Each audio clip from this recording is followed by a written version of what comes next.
Do I really want to do this? Not at all. But look, man, I'm gonna try to keep this short. I'm just waking up from my nap. I'm a little grumpy right now. A little bit.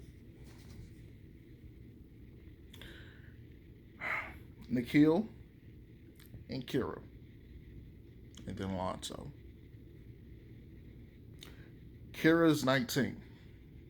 Rookie year, he gets a pass. He gets a pass.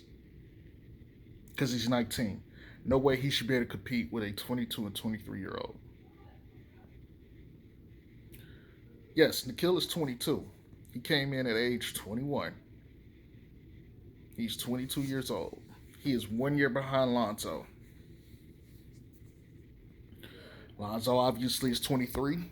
He'll be 24 in October, right? Check this out. Field goal percentage. NAW actually has a higher field goal percentage than both of them by half a point. Half a point. Half a point. Lonzo's like 41.4. Nikhil is like 41.9. Half a point. Lonzo got almost 10 more minutes than, pretty much 10 more minutes than NAW did. He also took like 3 or 4 more shots than NAW. Okay. Kira had like 6 shots and he shot 38%. Okay. That's not going to stay the same. He's going to improve. But any argument to say that he's better or better finisher than those two, like, you might say, oh, okay, stats show blah, blah, blah. Certain stats will show blah, blah, blah. If we're going to talk about field goal percentage, which is just overall shooting percentage from numbers, Nikhil is better than both by half a point for Lonzo and by like damn near 3-4 points for Kira. NAW got like 22 minutes this year almost. And was taking 10 shot attempts. Okay. If I compare that to Zoe last season, he's about like a point and a half in field goal percentage better. Okay, field goal range.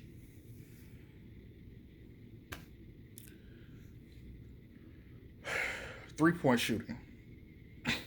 Kira is 33%. I'm going to bump Nikhil up. Nikhil is 35%. I'm going to bump Zoe up. Zoe is 38%. Look, this ain't even close. It's not even close. It's not even fucking close. Okay? It's not. I don't want to hear shit about three-point shooting. Zoe's better than both of them. By clear margins, it's not close. Let's talk about free throws. Kira's the better free throw shooter. He's like 82, 84%, somewhere like that. Zoe is at 78. And NAW is like 72%. That one shocked me. I would have thought NAW was shooting like 80%. No, 72%. I think Jackson Hayes shot that last year as a rookie. Kira, he surprised me. I didn't know he was shooting 80%. So he might actually pan out better as a shooter in the future. I don't know. I don't like his jump shot, but we'll see. And Zoe had tremendous improvement from the prior years. I'll definitely say they were both better than him last year. And Kira didn't even play in the league. But NAW in particular was better last year than Zoe shooting free throws. In 1 year, Zoe went from worse than NAW to better. And he got better as the year went on. So likely his numbers were skewed down in the beginning, but will be up. He'll likely be 80% plus next season. And we're going to have a different debate about free throws with these guys if they're on the same team. Who knows? We still might have this conversation if Zoe was on the Bulls. Speaking of Bulls. Go ahead and be like, hey, Jay Stroke's out there campaigning for the Bulls because he got on the red wife beater.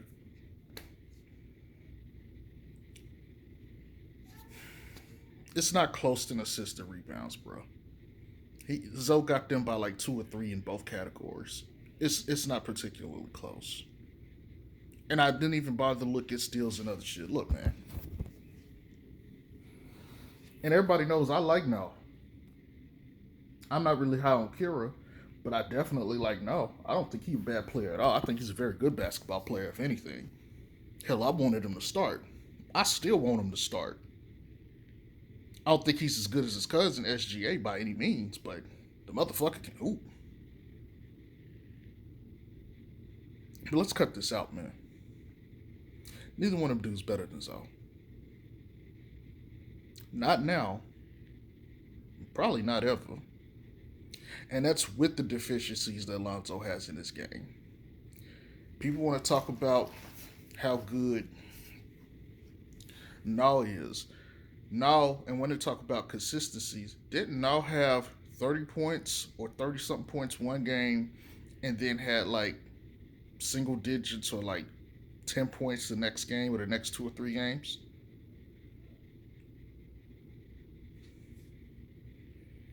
And I know at one point he was getting playtime when Zoe was out. He was doing pretty good, and then Zoe came back. And I think the same game that Zoe came back, he got injured. But Zoe helped win them that game against Houston that he got hurt. And people are going to say, oh, well, now averaged 19 as a starter. Yes, he averaged 19 as a starter when most of the other starters were also hurt.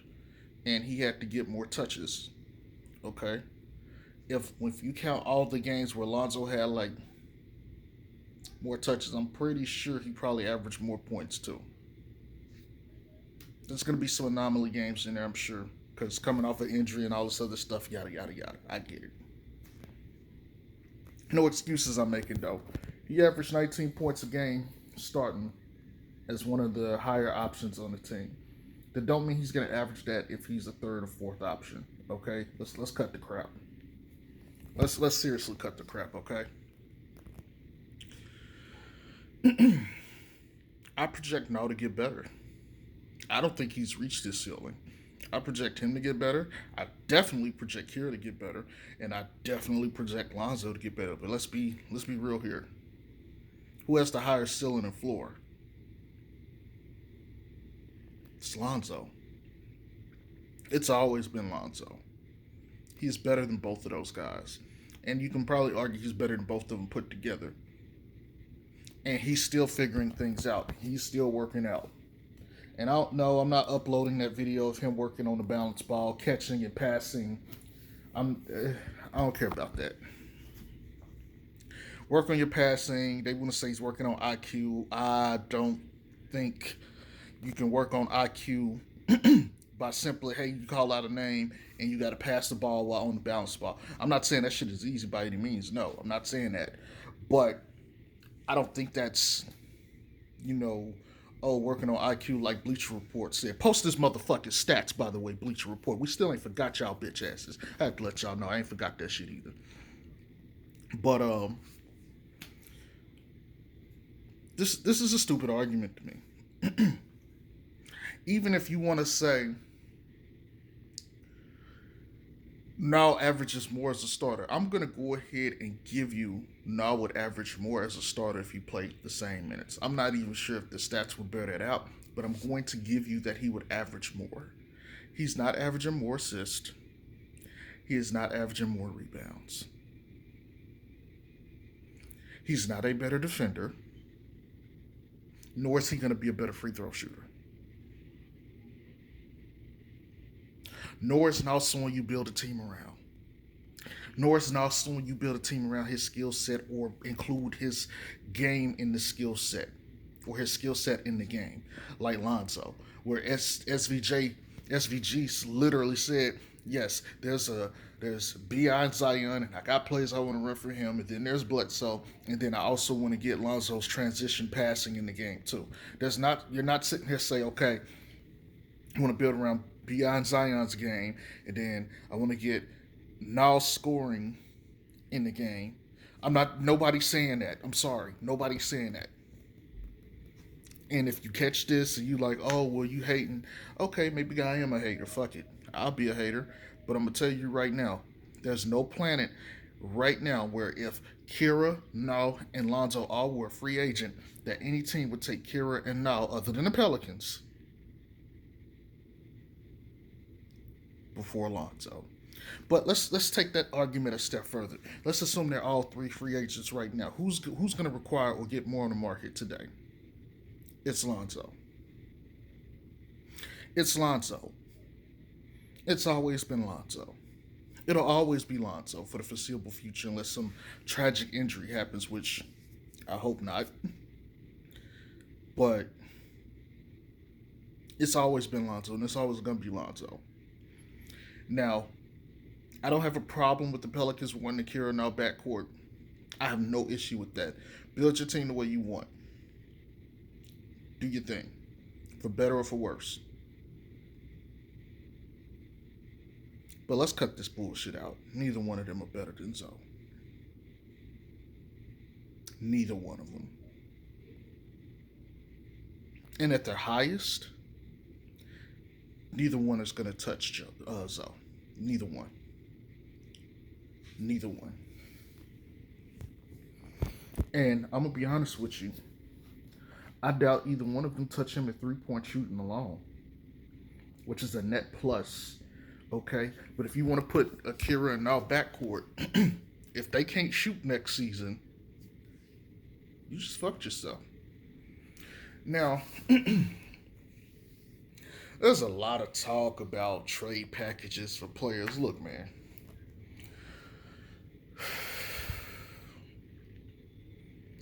You might want to trade 6 or 7 or 8 picks and a player or two to get Bradley Beal. Bradley Beal is like 6'3", 6'4", a shooting guard who don't play defense. He's going to be in the backcourt taking away shots. He'll hit his shots. I'm not saying he won't hit. He will hit shots. But you taking away shots from Zion and B.I. You don't need a third guy who is a score-first player. You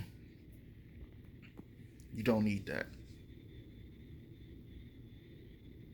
What you need is a selfless player. You want to get Kyle Lowry, fine.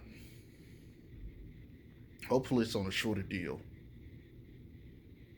This is going to be Kyle Lowry's likely big payout, last big payout. So he's not taking a pay cut unless it's for a team like the Lakers, which reports are him and DeMar DeRozan would link up to play for the Lakers, and somebody with both would might take a pay cut. Ain't that funny? Nigga, you want to go play with LeBron? He bust our asses all those times in Toronto. Bro, we get to help the bus ass. Nice. Let's do it, bro. All these teams they're saying, even a report today, Bradley Beal gonna come out and request a trade. New Orleans is not on the list. Every player that is requesting a trade or reportedly has, teams they want to go to, New Orleans is not on the list. There's a reason for that. You got a head coach, Willie Green. I'm not saying I like or dislike him. I'm not saying whether I like or dislike the hire. But nobody wants to go play for Willie Green in New Orleans. And that's not to say Willie Green is not a bad coach or anything, but you're saying, okay, Willie Green and the New Orleans Pelicans with Zion and Brandon Ingram, and nobody wants to play with them?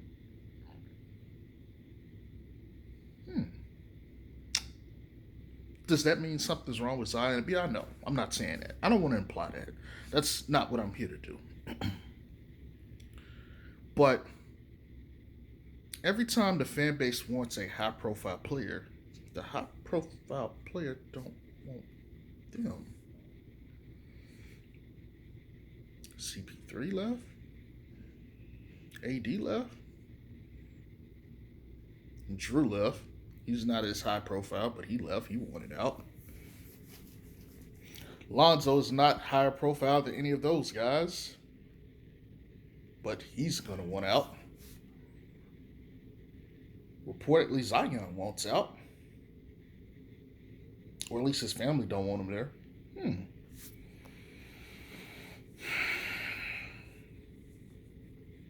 Zion wants Zoe back. Bi does too. Hmm. But no star wants to play. Hmm. Interesting.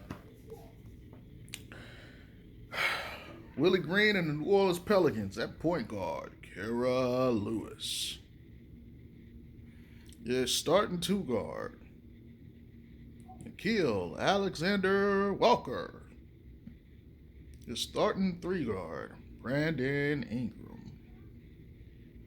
At four, Zion Williamson. At five, some random nigga that don't even fucking matter. Oh, I know Steven Adams out there shooting threes. I don't care. He don't need to shoot threes, really. He just need a mid range. But if he learns to shoot them, the only bigs I've seen get better that late in their career, that is really just Brook Lopez, okay? It's just Brook Lopez. Hey, if he can learn to shoot them shits at like 35, 36%, hey, more power to him. I just think he would be better served to have a mid range game. You have a mid range game, that's all the spacing you need. It truly is. Just saying. But look, man. The fan base is delusional. I'm indifferent right now. I don't really care where Zoe ends up for the most part. I kind of don't want him in New Orleans, but for the most part, if he ends back, so be it. So fucking be it. He won't be there long. They're gonna trade him at some point anyway to do what they want to do. That letter about, or that story about Griff talking about to Jack Vaughn that he wanted Kira now backcourt.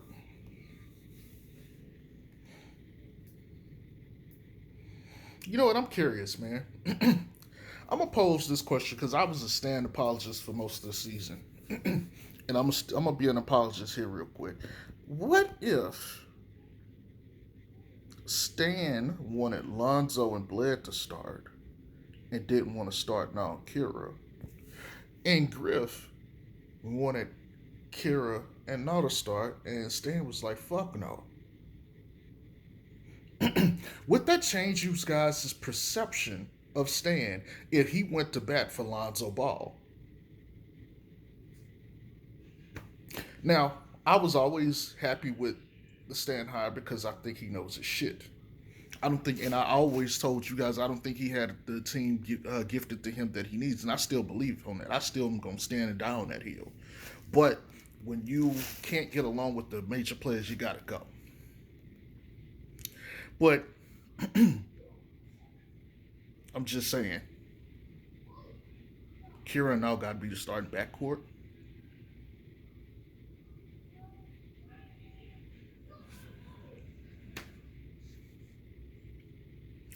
Hey, maybe it works out.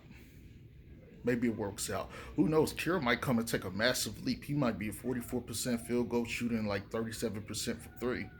And he might give you what you need. And hey, nothing wrong with that.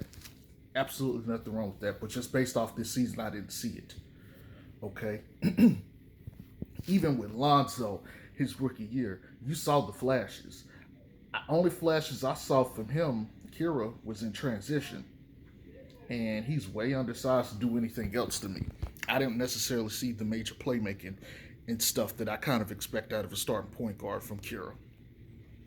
And now it's never going to be that playmaker. I seen the ability to go get buckets situationally, and that's fine. Six-man roll off the bench would probably be perfect for now. Probably. In that Jordan Clarkson role. But even still, I could see him as a starting two guard on a lot of teams. He could come in if your starting two guard is hurt and he could start, and I don't think most teams would miss a beat. I think you could play with him. which speaks to his talent level. Okay, again, I'm not trying to shit on these guys, but I just don't see this as the backcourt of the future, especially when you have one of the worst spacings in all of the league, and you want to put two guys who don't space the floor in the backcourt when you need spacing, but you want to let go of the player who spaces because he's expensive and you just don't like him. If anything, I would rather move NAW and Kira and the 10th pick. And I'm not saying you go get a Zach LaVine. I'm not, because you can't get that. You're going to have to throw in a lot more for a Zach LaVine. But you need to go get a guy who can play defense and shoot threes. I might see how much it'd be worth to get Cam Reddish again, see if he's available. Hey, how many more firsts we got to give you? Because you got all these firsts that you don't need anyway. Hey, man, can we give you 2 more firsts? Can we interest you in that? Kira, no, 2 or 3 firsts. Go get Cam Reddish. He starts at the 2. He can knock down shots. He plays defense. Lonzo, Cam backcourt, Bi, Zion, and now you got a center. At that point, I mean, you set to go. Hell, truth be told, go find you a 3rd or 4th year player in the draft, and maybe can space the floor. Or hey, you put Jackson Hayes back there. Maybe you try to get off of Bledsoe or Steven Adams contract. I don't know.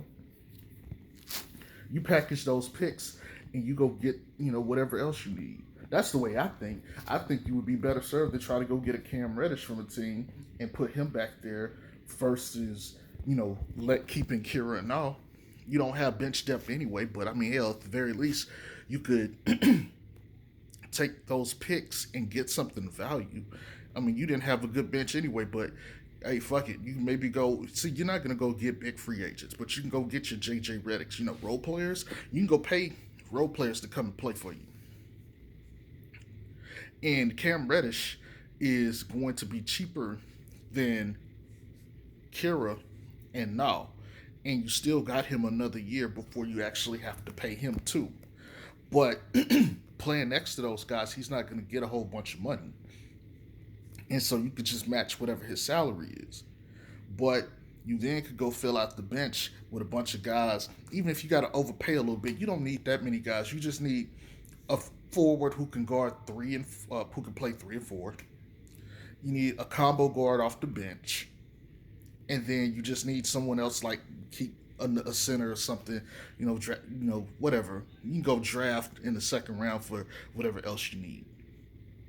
And they just need to all be seniors, 22, 23-year-old players, and they'll come in plug and play right now, and that team will do better than the team we had last year. But hey, you already got Najee Marshall, so you can keep him. He's a rotation piece. You can play him. You got James Johnson for what it's worth. I don't care for Wesley Windu. I would waive him. You got Didi Louzada. You can keep him. You might not have one of these spectacular name benches, but they can still do similar stuff to what the previous bench unit did. But now you just gave yourself a starting lineup that's superior to what you had last year. I'm just saying, this shit ain't that hard. I said this one gonna be a long video. We at 24 minutes. Look, man, I ain't want to shit on anybody today, but I'm sick of this shit. Kira and NAW are not better, and I don't see a planet where they are better, ever. All Lonzo has to do is just work on his finishing, work on his mid-range and his ISO scoring, and really just drawing contact.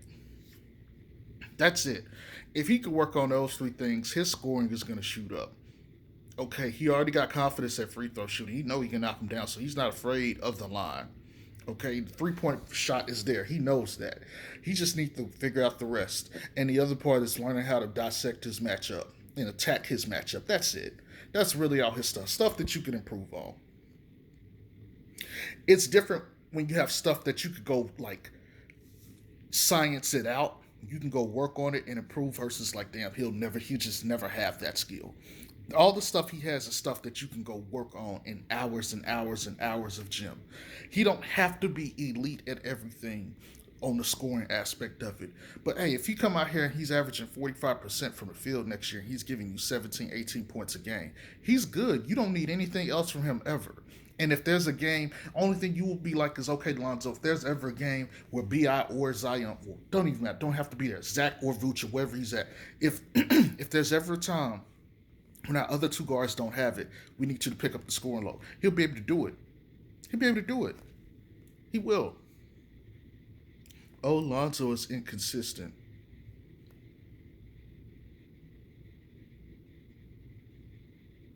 Everybody is inconsistent that ain't scoring damn 20 points a game. Let's be real. Matter of fact, let me keep it honest with you. If you're not scoring 16, 17 points a game, you're inconsistent. And I can argue, honestly, if you're not scoring 19 points a game, you're being inconsistent. Why? Because you're on the lower end of the spectrum no matter what. He was at 10 or 11, now he's at 14, so he's gotten more consistent. We're not going to talk about that. He had way more games where he was in double digits compared to single digits this year. That's improved consistency. But we're not going to have that discussion. We're always going to talk about what a player don't do, right? We ain't going to talk about the fact that, yes, he was way more inconsistent last year. He got way more consistent this year. And he's been getting way more consistent as the years go on. If he's trending up every year in consistency,